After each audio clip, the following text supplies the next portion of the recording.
aussi savoir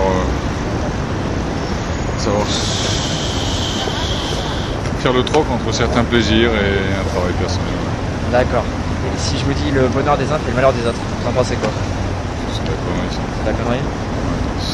On va dire que la petitesse humaine, l'être humain étant complètement manipulé avec ses super médias, et sans arrêt, on lui fait croire qu'il est en compétition avec un autre être humain. Et vous pensez que c'est à partir de là que... Mais c'est bidon ça, j'ai fait les arts et métiers, donc j'ai maths sup, maths spé, tout le Vous bordel. connaissez aussi alors? Pourquoi vous savez? Nous on est aussi en prépa intégrée, Ouais. donc... Ce type de bordel. Maintenant, avec un petit peu de recul, quand je vois ces cours, on imagine par exemple qu'on est dans la même classe. Oui. Hein, on imagine qu'on est super potes, devoir de maths. Putain, on lui rend sa copie en premier. Il a un truc nickel. On rend la mienne en dernier. Il va pas pouvoir s'empêcher à un moment de me regarder, surtout s'il y a une choupette dans l'histoire. T'as pas assuré. Quand on creuse un peu plus la vie, on s'aperçoit que dans cette vie-ci, peut-être tu dois vivre comme un éléphant et moi comme une souris. Est-ce qu'on peut demander à un éléphant et une souris de faire la course? Voilà, c'est notre système, c'est aussi débile que ça.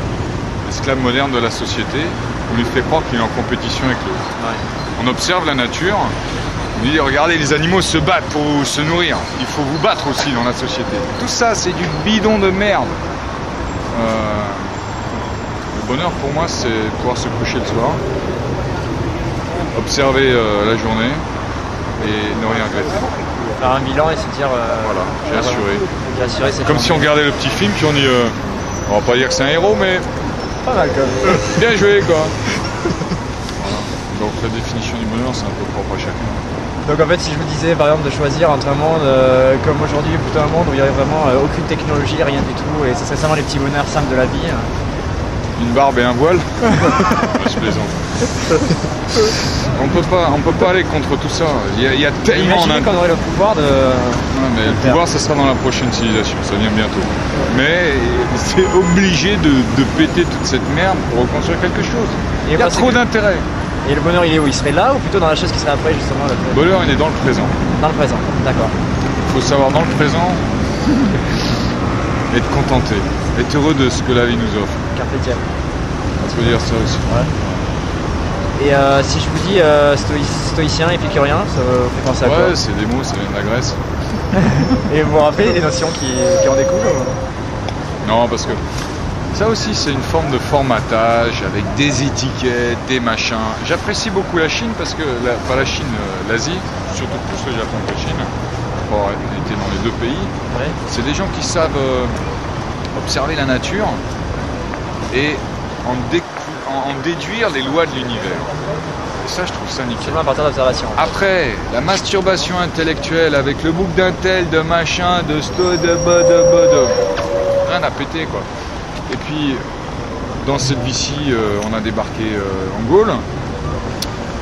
Si on fait une petite recherche, on s'aperçoit qu'il y a des milliers, pour pas dire des millions d'années de civilisation qu'on nous cache sur la Terre.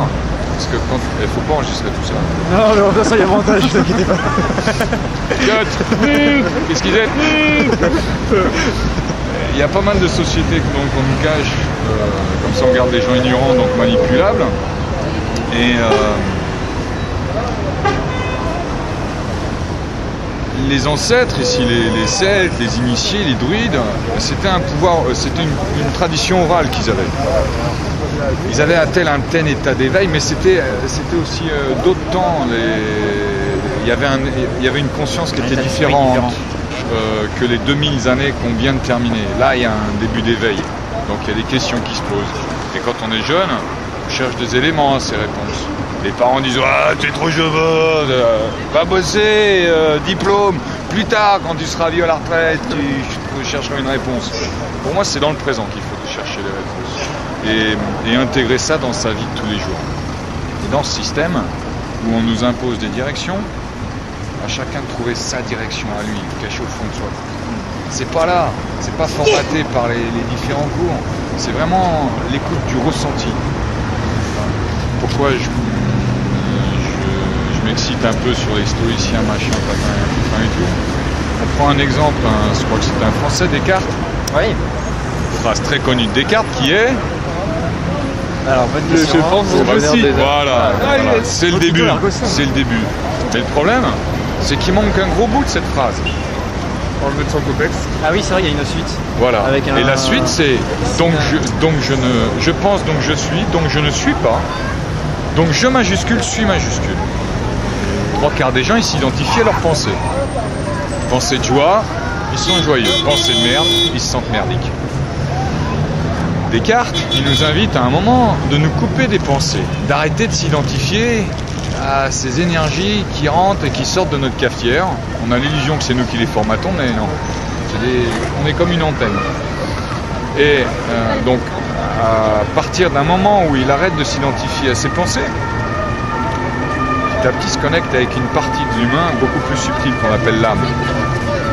Donc je majuscule, suis majuscule. Petit à petit, il prend conscience de sa divinité. Il prend conscience qu'il n'est pas obligé d'enculer tout le monde pour vivre, qu'il peut vivre très correctement en aidant son prochain. Et là, on retrouve les grandes lignes de tous les vecteurs religieux de la planète. Et c'est pas la peine de foutre de nom dessus. Il n'y a plus de place sur la Merci cassette. beaucoup. Non, vous avez vraiment bien ça. Ouais, donc un super pote m'a demandé est-ce qu'il y a un chemin pour le bonheur? Et là, j'étais prêt à lui répondre, à mon avis, il y en a plusieurs. Il m'a coupé et il m'a dit il n'y a pas de chemin pour le bonheur. C'est le bonheur qui est le chemin. Oh. Drôle là, celle-là.